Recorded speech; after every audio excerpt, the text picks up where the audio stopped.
85% vote bank की बात करूं तो बहन मायावती पहली पसंद निकल कर आ रही हैं। तमाम लोगों के बीच में जब हमने सर्वे किया तो बहन मायावती दलित समाज की पहली महिला ऐसी होंगी जो देश की 2024 में प्रधानमंत्री पद की प्रबल दावेदार हैं। बहन मायावती क्या पहली पसंद होंगी प्रधानमंत्री के रूप में 2024 में? बेशक पहली पसंद होंगी। 85 और 15 का जो नारा था वो पहले था, लेकिन बहन जी ने अब सर्वजन हिताय सर्वजन सुखाय का नारा दिया है उन्होंने। अब इसमें अब क्या है, 85% तो हमारा है ही, 15% में भी अब हमारी हिस्सेदारी होगी। अब यानी 85 नहीं, ये 90-95%। अब 95 प्लस 95/5 का लड़ाई है। अभी ये 95-5 की लड़ाई है, 85-15 की लड़ाई नहीं है। अब ये 95-5 की लड़ाई है। इस बार पूरे हिंदुस्तान में बहुजन समाज पार्टी बहुत उभर के आएगी और बहन कुमारी मायावती जी को इस बार प्रधानमंत्री बनाना पड़ेगा। किसी का भी सरकार जो है बहुमत से नहीं आ रही है। इसमें बिना बहुजन समाज पार्टी के लिए किसी का सरकार बनना मुश्किल है। इसीलिए बहन कुमारी मायावती जी विकल्प वही है प्रधानमंत्री का। अगर मोदी जी को कोई टक्कर दे सकता है तो बहन कुमारी मायावती जी टक्कर दे सकती है। बाकी पूरे हिंदुस्तान में उनसे बड़ा नेता कोई है ही नहीं, कोई नहीं है। दलित समाज की जब बात करते हैं तो तमाम पॉलिटिकल पार्टियां, बीजेपी हो, कांग्रेस हो या फिर क्षेत्रीय पार्टियां, हर पार्टी चाहती है कि दलित वोट बैंक उसके पाले में जाए। लेकिन जब विकास की बात आती है तो फिर वही नज़रें घूम कर जाती है बहन मायावती पर कि उनकी सरकारों में किस तरीके से यूपी में डेवलपमेंट हुआ पिछड़े समाज का। तो मुख्य धारा में कहीं ना कहीं बहन मायावती है तो मौका मिलना चाहिए। बिल्कुल मिलना चाहिए, क्योंकि 5 साल 2007 से 2012 के बीच में सरकार बनी है उत्तर प्रदेश के अंदर में, वो सरकार जिस तरह से वो चलाई है वो पूरा दुनिया देख रहा है। आज जो दिल्ली सरकार कह रही है कि हमने शिक्षा में बहुत अच्छा काम किया, जबकि दिल्ली ऐसे अगर 50 दिल्ली को जोड़ दिया जाए तो एक उत्तर प्रदेश बनेगा। बहन कुमारी मायावती जी 2007 से 2012 के बीच में जो वहाँ एजुकेशन के मामले में जो काम किया है वो आज तक दिल्ली में कोई सरकार नहीं कर पाई है। तो बहन कुमारी मायावती जी एजुकेशन के लाइन में, रोजगार के लाइन में, उसके बाद ये प्रशासन को संभालने के मामले में नंबर 1 पे रही उत्तर प्रदेश के अंदर में। और जन जन तक ये बात पहुंचानी होगी कि नरेंद्र मोदी जी से ज़्यादा काबिल अगर कोई नेता है, एक दलित है, एक महिला है, ये सारे उनके एडवांटेज हैं। अगर हमारे देश की महिलाएं ये मान लें इस बार कि हम एक देश की महिला को वोट करके और देश की जो प्रधानमंत्री महिला बनाना चाहते हैं तो भी उनके लिए फ़ायदा होगा। दूसरा, दलित समाज अगर ये मान ले कि नहीं दलित समाज से कोई पीएम बने, ये भी उनके लिए फ़ायदा है। 25% के आसपास दलित समाज है, 50% की आबादी महिलाओं की है।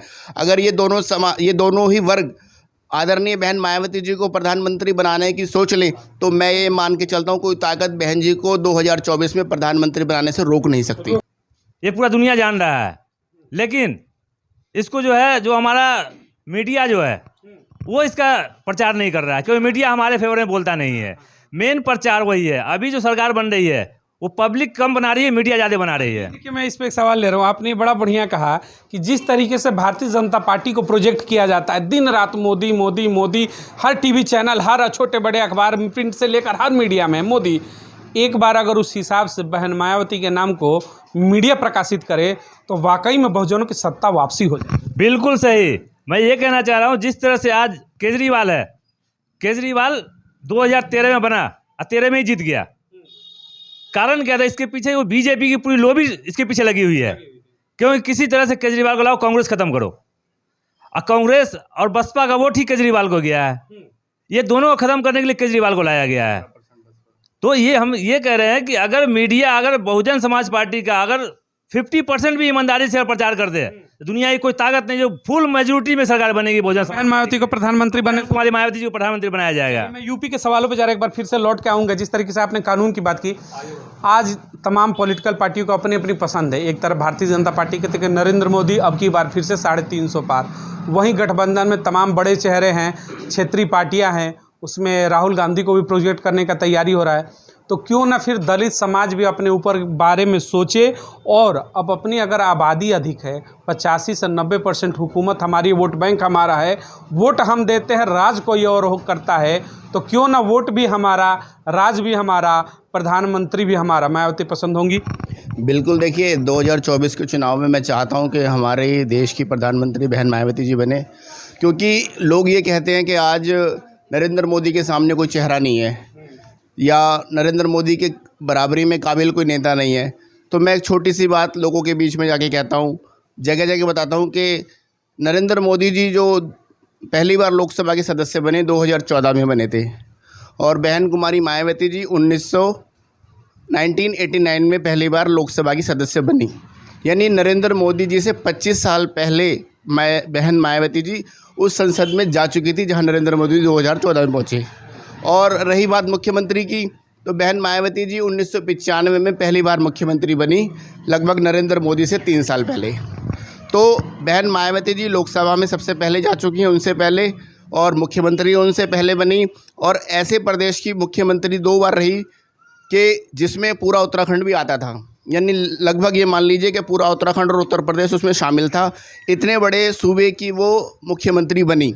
और उसके बाद 2 बार आधा उत्तर प्रदेश जो मतलब कि बंटवारा हो गया तो उसके बाद बनी। तो मेरा कहने का केवल ये मतलब है कि बहन मायावती जी को प्रशासन और शासन को देखने का जो अनुभव है वो नरेंद्र मोदी जी से कहीं ज़्यादा है। और राज्यसभा की सदस्य रही, लोकसभा की सदस्य रही, विधान परिषद की सदस्य रही, विधानसभा की सदस्य रही, और उनके शासन में कोई दंगा नहीं हुआ। हिंदू मुस्लिम सब एक साथ रहे। और लॉ एंड ऑर्डर की तो चाहे भाजपा वाले ही सही तारीफ़ करते हैं कि बहन मायावती जैसा कोई लॉ एंड ऑर्डर मतलब कोई स्थापित नहीं कर पाया। तो मैं ये कहना चाहता हूँ कि ये सारी बातें हमारा जो बहुजन समाज है, जो बहन जी को अपना नेता मानता है, वो जन जन तक इस बात को पहुँचाए कि बहन मायावती जी ही एक ऐसी नेता हैं जिनके पास वो अनुभव है कि जो नरेंद्र मोदी को टक्कर देता है। और कोई पूरे देश में इस समय एक माहौल क्रिएट किया गया है कि मोदी नहीं तो कौन, मोदी नहीं तो कौन, जैसे लगता है कि मोदी के अलावा कोई विकल्प ही नहीं है। तो क्या बहन मायावती के अगर कार्यकाल को देखा जाए, जिस तरीके से आपने कहा कि उत्तर प्रदेश जैसे बड़े राज्य की 3-3, 4-4 बार मुख्यमंत्री रहना, वहाँ पे कानून की व्यवस्थाओं को स्थापित करना, शिक्षा के ऊपर कार्य करना, पिछड़े और दलित समाज के लिए कार्य करना, हिंदू मुस्लिम साथ एक लेकर चलना, ये बड़ी उपलब्धियाँ हैं। तो क्यों ना इनके चेहरे को सामने अब लाने का समय आ गया है, और ख़ासतौर से दलित समाज को खुलकर बोलना होगा कि हमारी पहली पसंद मोदी नहीं तो मायावती हैं। बिल्कुल जी, जैसा मैंने अभी आपको बताया कि जो मैंने काबिलियत बहन जी के बारे में बताई कि नरेंद्र मोदी जी से पहले वह मुख्यमंत्री रह चुकी हैं। नरेंद्र मोदी जी जब मुख्यमंत्री थे वो 4-5 करोड़ का गुजरात था, लेकिन बहन जी जब मुख्यमंत्री रही तो लगभग 18-20 करोड़ की आबादी का प्रदेश था जिसकी वह मुख्यमंत्री रही। तो मैं यही कहना चाहता हूँ कि हमारे दलित समाज को ही अपनी बहन जी का प्रचार करना होगा, और उनकी जो काबिलियत है, उनकी जो विशेषताएँ हैं वो जन जन तक पहुँचानी होगी। उनको अपना स्वयं का मीडिया बनना होगा और जन जन तक ये बात पहुंचानी होगी कि नरेंद्र मोदी जी से ज़्यादा काबिल अगर कोई नेता है, एक दलित है, एक महिला है, ये सारे उनके एडवांटेज हैं। अगर हमारे देश की महिलाएं ये मान लें इस बार कि हम एक देश की महिला को वोट करके और देश की जो प्रधानमंत्री महिला बनाना चाहते हैं तो भी उनके लिए फ़ायदा होगा। दूसरा, दलित समाज अगर ये मान ले कि नहीं दलित समाज से कोई पीएम बने, ये भी उनके लिए फ़ायदा है। 25% के आसपास दलित समाज है, 50% की आबादी महिलाओं की है। अगर ये दोनों ही वर्ग आदरणीय बहन मायावती जी को प्रधानमंत्री बनाने की सोच लें तो मैं ये मान के चलता हूँ कोई ताकत बहन जी को 2024 में प्रधानमंत्री बनाने से रोक नहीं सकती।